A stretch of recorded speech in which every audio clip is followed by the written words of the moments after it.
Kasih karunia dan damai sejahtera Allah Bapa kita dan anaknya Tuhan Yesus Kristus menyertai saudara.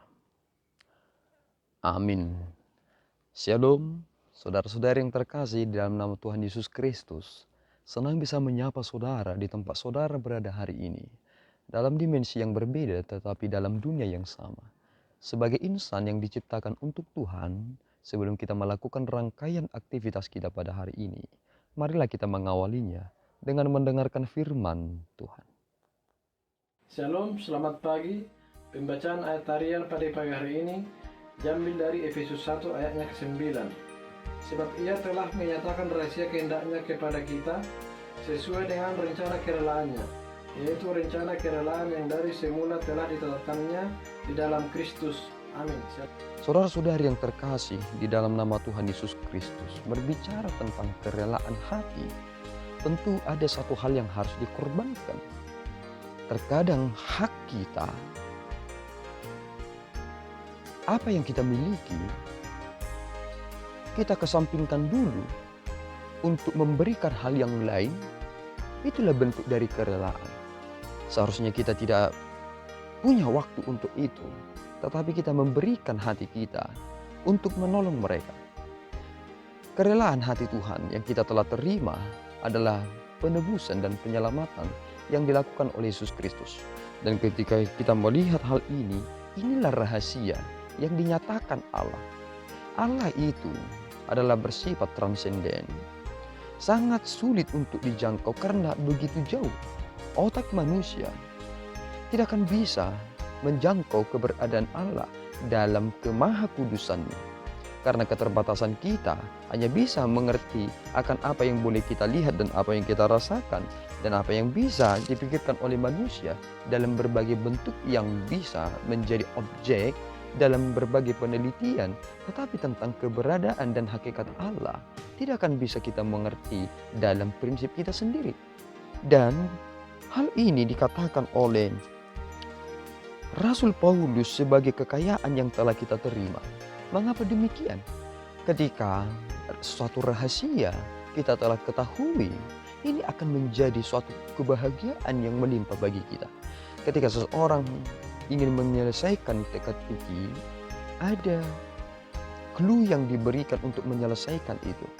Ternyata ketika ia selesai menyelesaikan itu dan mengisi kolom-kolom yang kosong, alangkah berbahagianya dia. Dan ia dengan begitu bangganya berkata, "Puji Tuhan, aku adalah orang yang belum pikun."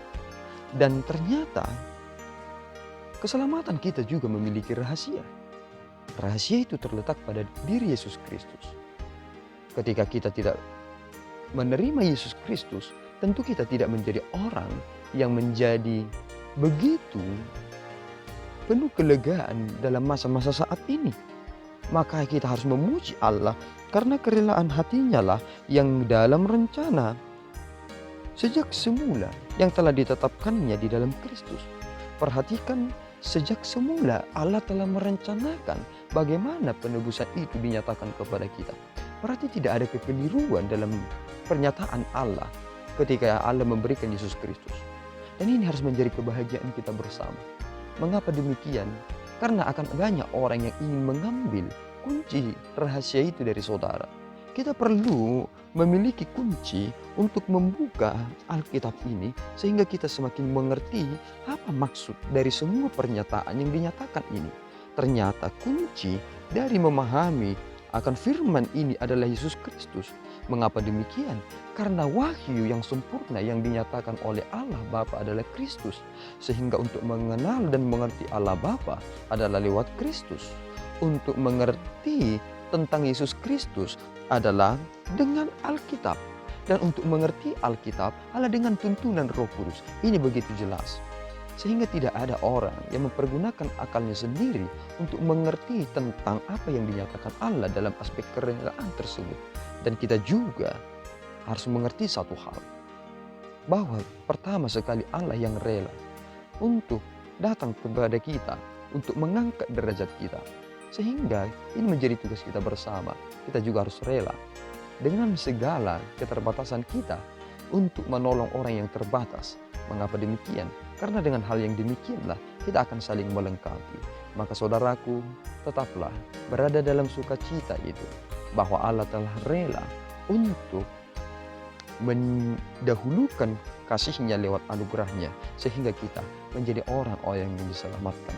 Terpujilah nama Tuhan, dan kiranya kita harus memuliakan Dia lewat semua hal yang kita lakukan dengan penuh kerelaan hati juga. Amin, kita berdoa. Ya Allah Tuhan kami bersyukur atas berkat-Mu. Terima kasih Bapa atas firman yang boleh kami dengarkan hari ini. Dengan kerelaan hati Bapa, kami telah mendapatkan keampunan akan dosa kami dalam pribadi Yesus Kristus yang telah menjadi manusia. Tolong pelihara kami Bapa, supaya kami juga melakukan hal yang demikian dengan penuh kerelaan hati, melakukan itu demi kemuliaan nama-Mu. Terpuji nama-Mu Bapa, dalam Yesus kami berdoa dan mengucap syukur. Anugerah Tuhan kita Yesus Kristus, kasih setia Allah Bapa, dan persekutuan Roh Kudus menyertai saudara. Amin. Tuhan Yesus memberkati.